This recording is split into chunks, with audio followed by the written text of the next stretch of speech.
আসসালামু আলাইকুম।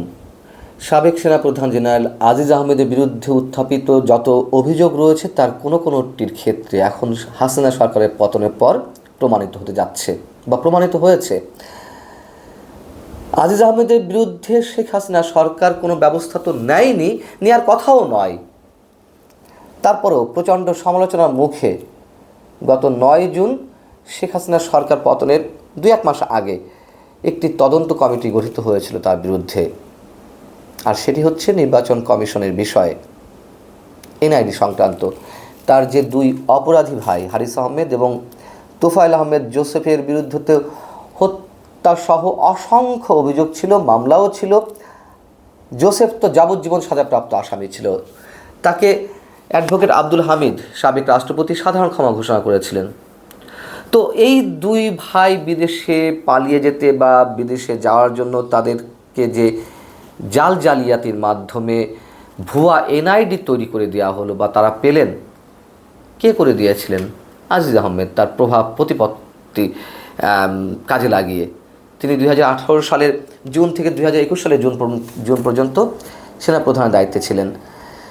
তো এই যে ভয়ঙ্কর অপরাধটি তিনি করলেন সেটি প্রমাণিত হয়েছে তদন্ত কমিটির প্রতিবেদনে।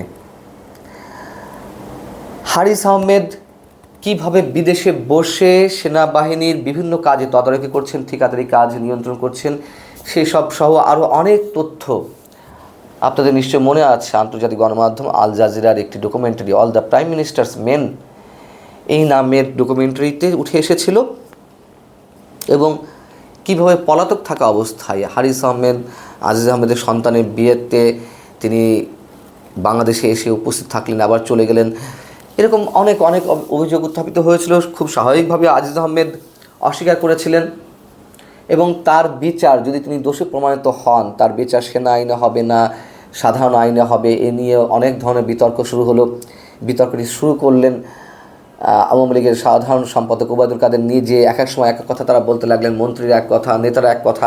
যাও, একটা পর্যায়ে এই তদন্ত কমিটি গঠিত হলো। সেই তদন্ত প্রতিবেদন জমা দেওয়া হয়েছে নির্বাচন কমিশনে।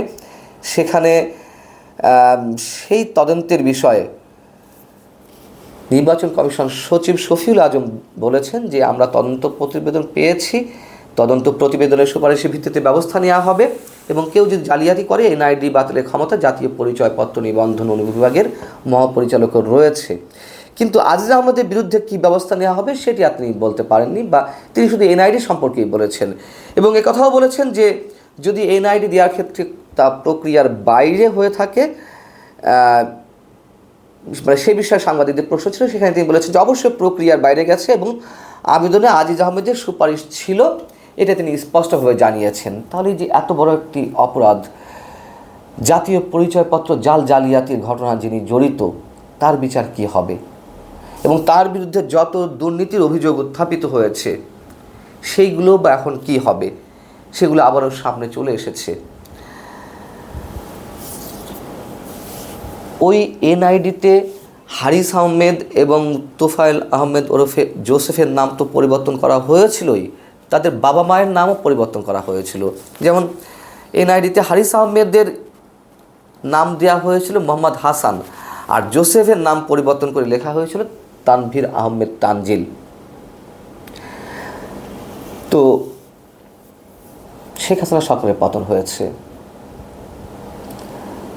বেনজির আহমেদ বিদেশে পলাতক, শেখ হাসিনা সরকারের সময়ই পালিয়ে গেছেন। আজিজ আহমেদ কোথায় আছেন? তিনি কি আসলে এই মুহূর্তে দেশে আছেন নাকি দেশের বাইরে আছেন? এবং আজিজ আহমেদের বিরুদ্ধে যে অভিযোগগুলো উত্থাপিত হয়েছে দুর্নীতি সংক্রান্ত আরও অনেক তথ্য আল জাজিরার পরে দেশের গণমাধ্যমে বেরিয়ে এসেছে। বিভিন্ন দেশের বিভিন্ন স্থানে তার যে অঢেল সম্পদ, স্থাবর অস্থাবর সম্পদ, একাধিক বাড়ি বললে ভুল হবে, বিভিন্ন জেলায় তার বাড়ি, তার বউয়ের নামে বাড়ি, স্ত্রীর নামে। এগুলো নিয়ে কেন এখনো কিছু হচ্ছে না? কেন এখনো তাকে আড়ালে রাখা হয়েছে? আইনের শাসন আওয়ামী লীগ সম্পূর্ণ ধ্বংস করেছিল, একথা সত্য, কিন্তু এখন আইনের শাসন কোন দিকে যাচ্ছে? বর্তমান সরকারের যে কাজগুলো রয়েছে সেগুলো অবশ্যই তারা করবে, রুটিন কাজগুলো করবে, আবার সংস্কারের কাজে হাত হাত দিয়েছে জনগণের প্রত্যাশা অনুযায়ী। কিন্তু ভয়ঙ্কর যেসব ব্যক্তিরা রয়েছেন শীর্ষস্থানীয়, তাদের বিরুদ্ধে সরকার আসলে কী পদক্ষেপ নেবে, এই প্রশ্ন অনেক আগের থেকেই মানুষের মনে কাজ করছে। বিশেষ করে জেনারেল আজিজকে দেশের বাইরে চলে গেছেন, তাকে পালিয়ে যেতে সাহায্য করা হয়েছে, এই প্রশ্নটি এই মুহূর্তে অনেক বড় হয়ে দেখা দিয়েছে। আল্লাহ হাফেজ, ভালো থাকুন সবাই।